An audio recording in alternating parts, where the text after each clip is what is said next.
misal namanya rosid kan ya, karena sudah dinyamakan itu istilah mahdo berarti meskipun itu ada artinya dan tidak bisa diartikan, tidak boleh.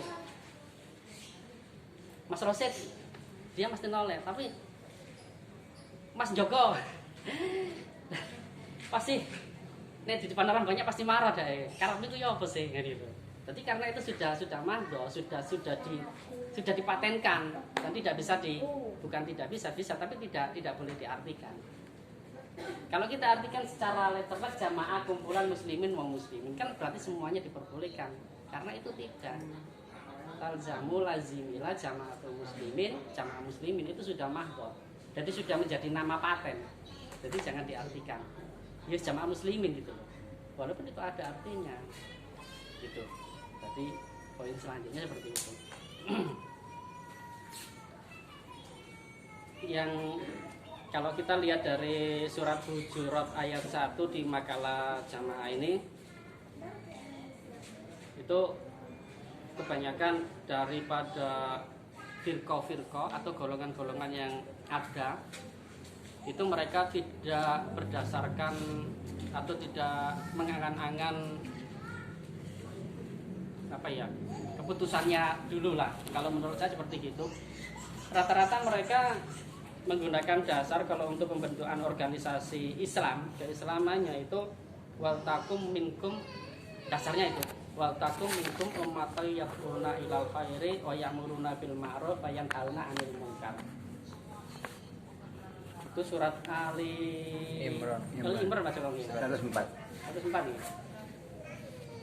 Coba dibuka dulu aja.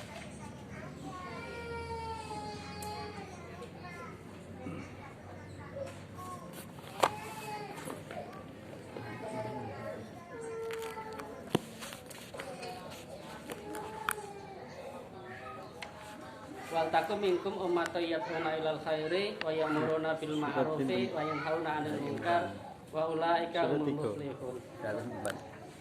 Wal takun dan jadikanlah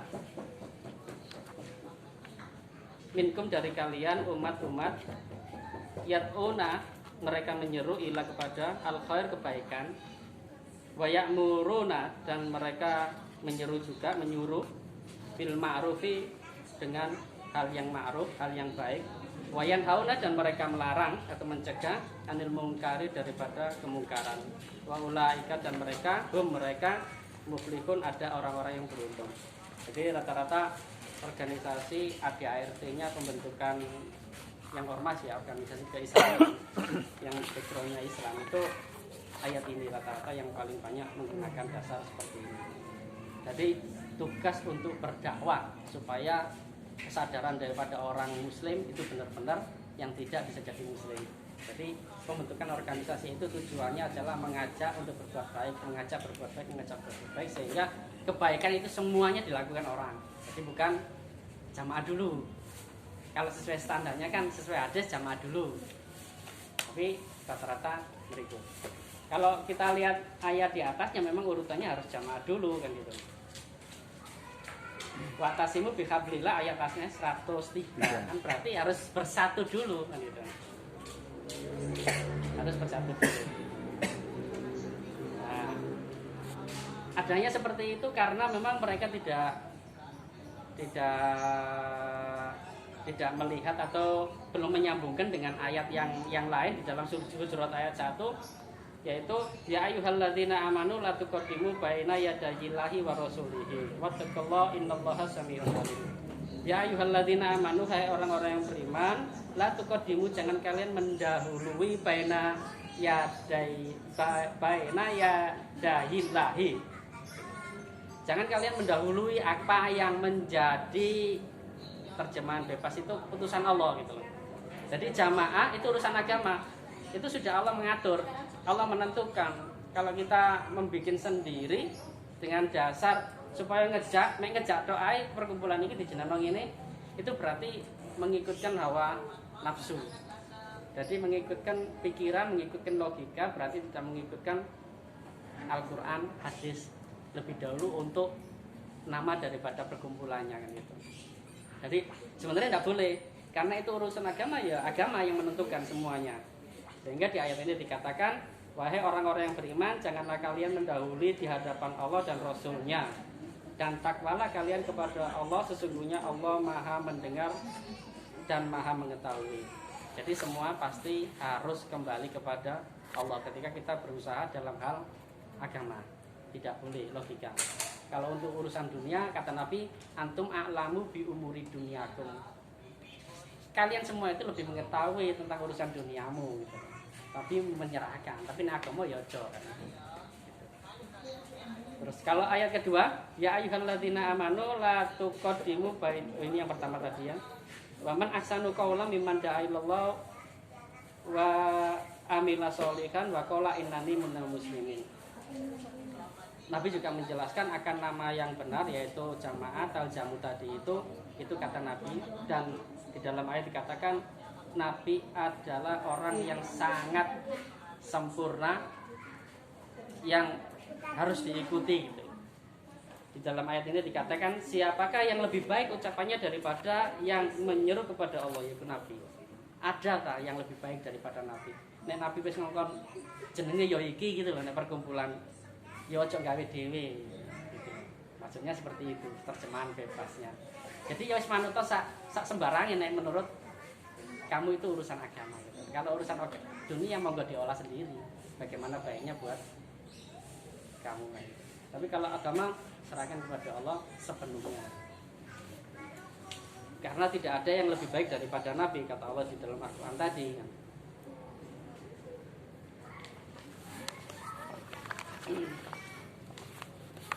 Terus selanjutnya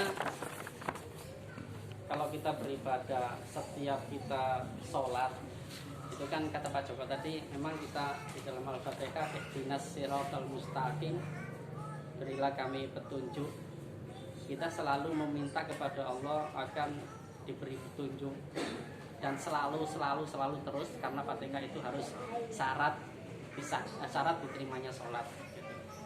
Jadi kita membaca Fatihah karena di situ juga ada ayat yang meminta kita supaya memberikan petunjuk, karena hati urusan petunjuk itu Allah. Nabi aja pernah di dalam ayat dikatakan lau anfaqta ma fil ardi jami'an ma allafta baina qulubihim. Hai Muhammad, andai kata engkau menjadikan modal dunia seisinya ini, tidak bisa kamu menyatukan hati mereka. Karena apa? Hati itu Allah.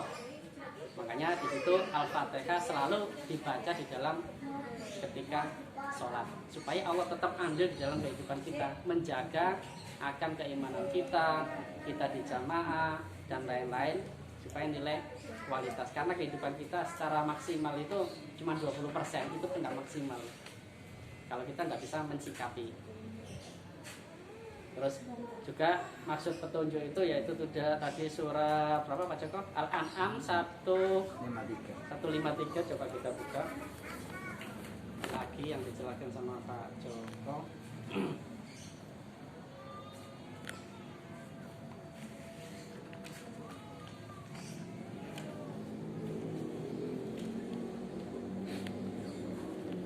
Wa anna hadza sirati mustaqiman fattabi'uhu wa la tattabi'us subula fatafarraqu bikum an sabili dzalikum wassaqum bihi la'allakum tattaqun.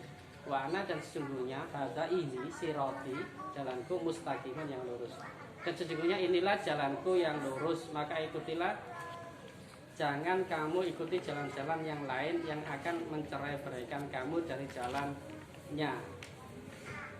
Demikianlah dia memerintahkan kepadamu agar kamu bertakwa. Kalau di dalam ayat ini ada kaitannya sebenarnya kalau kita kerjakan sholat dan kita baca Fatihah, di dalam rangkaian 7 ayat surat Al-Fatihah ada ihdinas siratal mustaqim. Kita baca tiap kali sholat, tetapi kita tidak konsekuensi akan minta petunjuk. Ya Allah, berilah saya ini, berilah sini, tapi aku gak belum sholat gitu loh. Itu kan konsekuensinya gak nyambung gitu. Konsekuensinya harus kita kerjakan. Di dalam ayat ini dikatakan wala tattabi'us subula fatafarraqu bikum, jangan kalian mengikuti golong-golongan yang memecahkan kalian gitu loh. Teman-teman. Jadi konsekuensinya seperti itu, tidak bisa ditawar gitu loh. Nek awake dhewe njaluk petunjuk daripada Allah setiap kita sholat, setiap rakaat, nek sholat isya ya papat, ping papat njaluk petunjuk. Ya di dalam ayat itu dijelaskan, ojo kamu mengikuti golongan yang kamu menjadikan pecah agama itu di situ gitu. Jadi itu kerjakan teman-teman. Nek njaluk tapi gak taat ya apa sih? Kan gitu ya.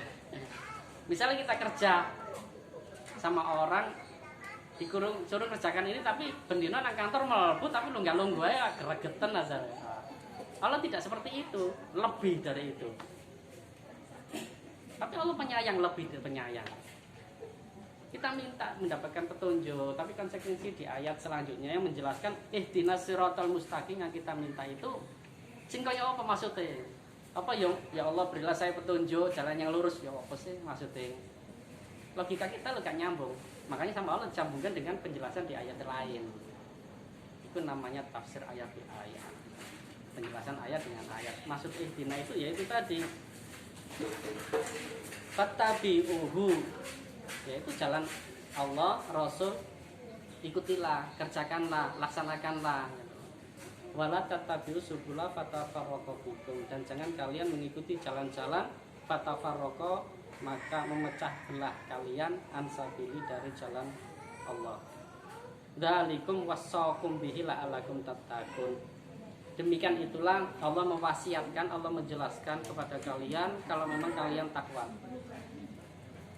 Nah kita minta tiap kali sholat, tapi kita tidak mau mengerjakan konsekuensi ini.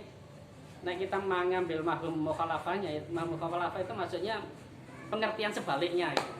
Jadi di ayat selanjutnya kan dzalikum wassaqum bihi la'allakum tattaqun.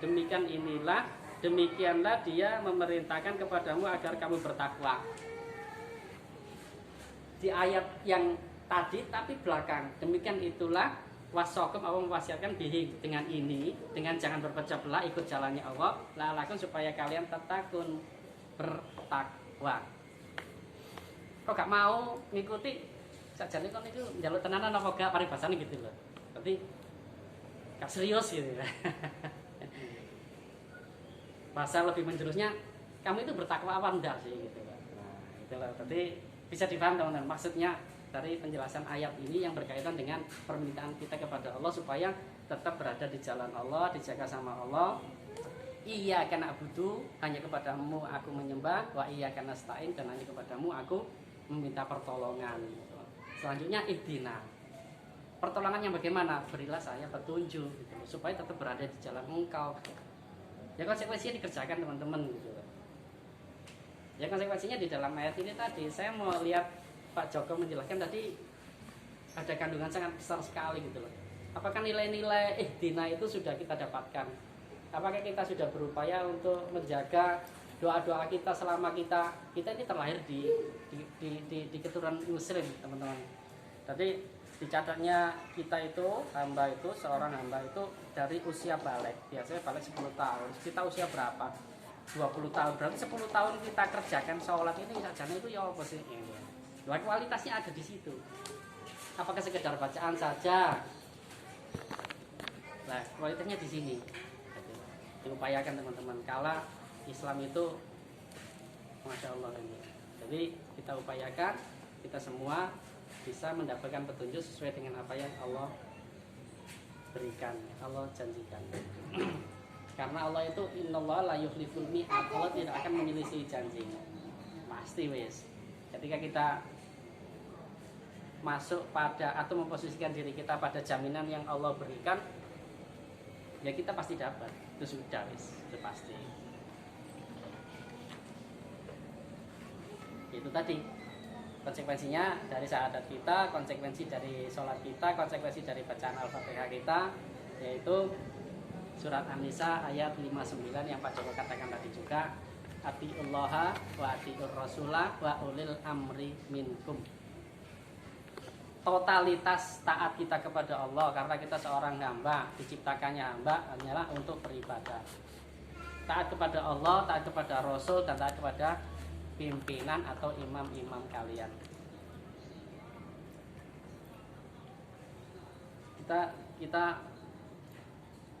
Kita ingat-ingat ayat yang diciptakannya kita ini hanya untuk beribadah teman-teman. Wa ma khalaqtul jinna wal insa illa liya'budun. Jadi kita diciptakan hanya beribadah, hanya menjalankan apa yang sudah Allah gariskan, yaitu dari Al-Quran dan dari Rasul. Hanya itu teman-teman. Rezeki tidak menjamin kita karena sudah dijamin Allah. Kerja ya apa wae nek gak duit ya gak duit. Jadi di situ teman-teman. Jadi nilai barokah itu hanya Allah yang memberikan. Itu urusan Allah bukan urusan kita. Urusan kita cuma mencari nilai positif, mencari pahala dari berusaha kita, dari bekerja kita, dengan cara ya tadi berdoa dan lain-lain. Itu awal-awal aktivitas kita, sehingga kita beraktivitas ada nilai positif, ada nilai pahala. Itu upaya kita supaya dapat pahala saja. Yang kita dapatkan itu urusan Allah. Itu sudah janji Allah, itu jaminan Allah, tidak meleset dan tidak keliru juga. Jadi kita hanya diharuskan untuk beribadah. Wa ma khalaqtul jinna wal insa illa liya'budun. Wa ma dan tidaklah khalaqtu aku ciptakan jin-jin wal insa dan manusia hanya illa liya'budun, beribadah. Liya'bududi itu dihilangkan. Liya'budun hanya beribadah kepada Allah. Jadi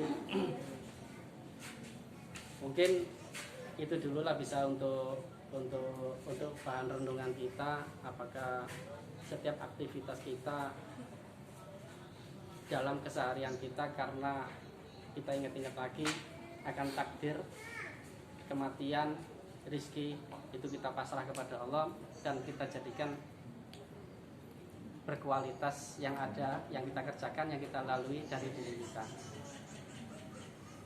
Monggo direnungkan sendiri, apakah sejauh ini aktivitas saya sudah mendapatkan nilai gitu, ataukah ini nyimpang teman-teman ya. Kalau ajaran apa namanya,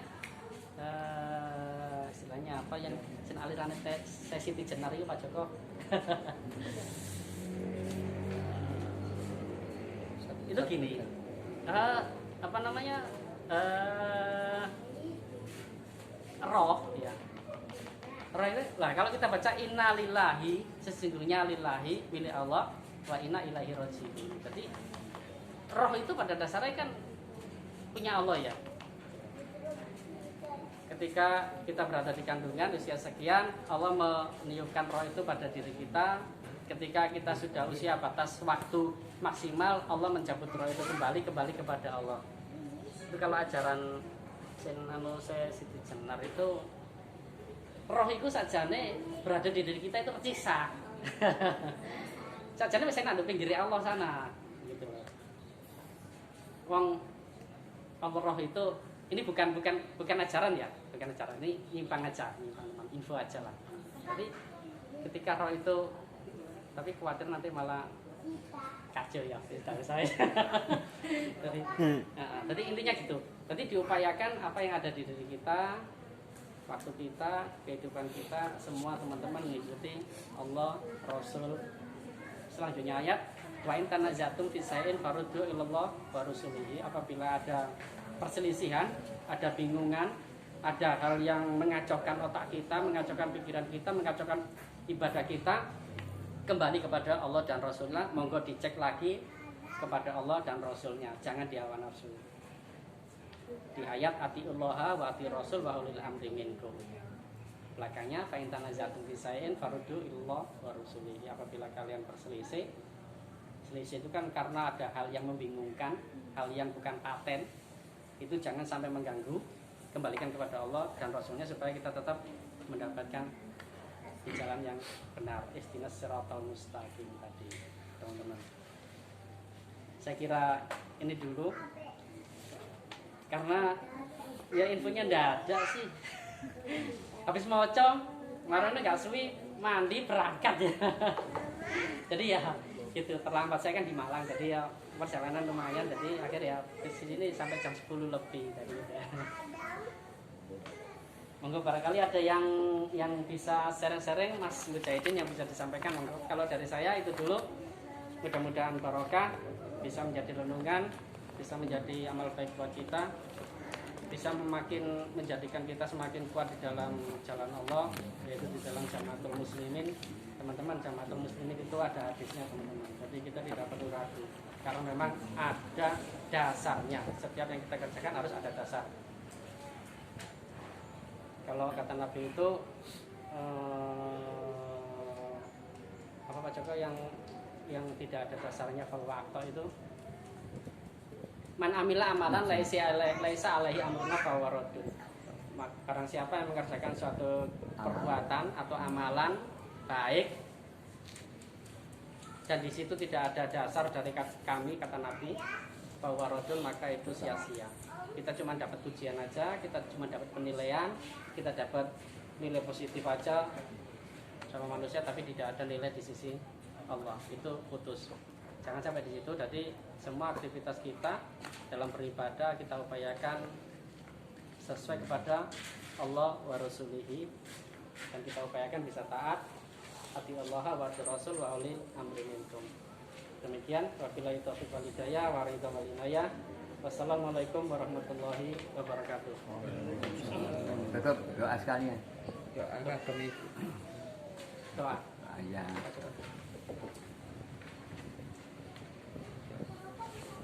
Doa dulu sebentar teman-teman. Allahumma shalli ala Muhammad wa ala ali Muhammad. Allahumma shalli ala Muhammad wa ala ali Muhammad. Allahumma shalli ala Muhammad wa ala ali Muhammad. Rabbana zalamna anfusana wa illam taghfir lana wa tarhamna lanakunanna minal khasirin. Ya muqallibal qulub, tsabbit qulubana ala dinik. Ya musharrihal qulub, sarif qulubana ala ta'atik. Rabbana la tuzigh qulubana ba'da idh hadaytana wa hab lana min ladunka rahmah innaka antal wahhab. Rabbana zalamna anfusana wa illam taghfir lana wa tarhamna lanakunanna minal khasirin. Rabbana atina min ladunka rahmatan wa hayyi' lana min amrina rasada. Allahumma kfina bihalalika an haramik wa qina bifadlika amman siwaka. Rabbana la tahmil alaina isran kama hamaltahu alal ladzina min qablina. Rabbana wa la tuhammilna ma la taqata lana bih. Wa'fu 'anna waghfir lana warhamna anta maulana fansurna 'alal qaumil kafirin. Sampai doa teman-teman biar Allah memberikan kesehatan kita. Allahumma rabbana isfi mutifal qasi isfi alaina wa ala auladina antas safila safila dan tasifal kasifah al-ibadi sakama. Rabbana atina fid dunya hasanah wa fil akhirati hasanah wa qina adzabannar. Alhamdulillahirabbil alamin. Amin.